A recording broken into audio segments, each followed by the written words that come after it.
Qatar का visa issue हो रहा है या ये कि नहीं, इस पूरी वीडियो को देखने के बाद में आप लोगों को जानकारी मिल जाएगी। तो वीडियो को देखते रहें। यहाँ पर आप लोगों को बताना चाहूँगा कि आज यानी कि 29 जून 2026 को मेरे भाई कतर जा रहे हैं। यहाँ पर आप देख सकते हैं कि इनके सामान को बस की डिग्गी में लोड किया जा रहा है।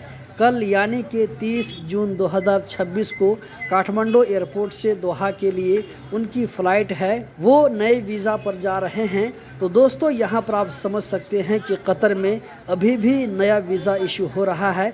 कोई दिक्कत की बात नहीं है, चाहे वो इंडियन हो या ये कि नेपाली हो, सबका वीज़ा इशू हो रहा है।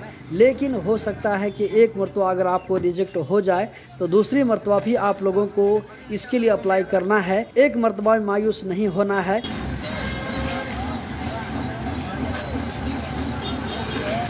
ये मेरे भाई अभी जो है देख सकते हैं बस में से एंटर हो रहे हैं। दुआ करते हैं कि अल्लाह रब्बुल इज़्ज़त इनका सफ़र दोहा तक के लिए बिल्कुल ठीक ठाक रखे। तो दोस्तों मैं आप लोगों को बता रहा था कि चाहे वो इंडिया का वीज़ा हो या ये कि नेपाल का वीज़ा हो, इशू हो रहा है।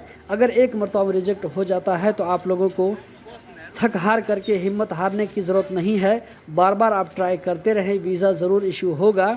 अब यह है कि पहले के मुकाबले में वीज़ा की तादाद को थोड़ा सा कम कर दिया गया है, लेकिन वीज़ा इशू हो रहा है। इसी के साथ साथ दोस्तों यहाँ पर मैं आप लोगों को बताना चाहूँगा, यहाँ पर जो आप लोगों को बस के साइड में लोग खड़े नज़र आ रहे हैं, ये सारे वो लोग हैं जो कि काठमांडू जाने के लिए इंतज़ार कर रहे हैं। इनमें से बहुत सारे भाई ऐसे होंगे जो कि पासपोर्ट रिन्यू करने के लिए जा रहे होंगे, तो कोई मेडिकल करने के लिए जा रहा होगा, तो इसी तरह कोई भाई विदेश जा रहे होंगे। हो सकता है कोई सऊदी अरब जा रहा हो, कोई कतर जा रहा हो, कोई मलेशिया जा रहा हो, कोई कुवैत जा रहा हो। आप लोगों का इस वीडियो के बारे में क्या कहना है कमेंट बॉक्स में ज़रूर बताएं। वीडियो को लाइक करके आगे ज़रूर शेयर करें।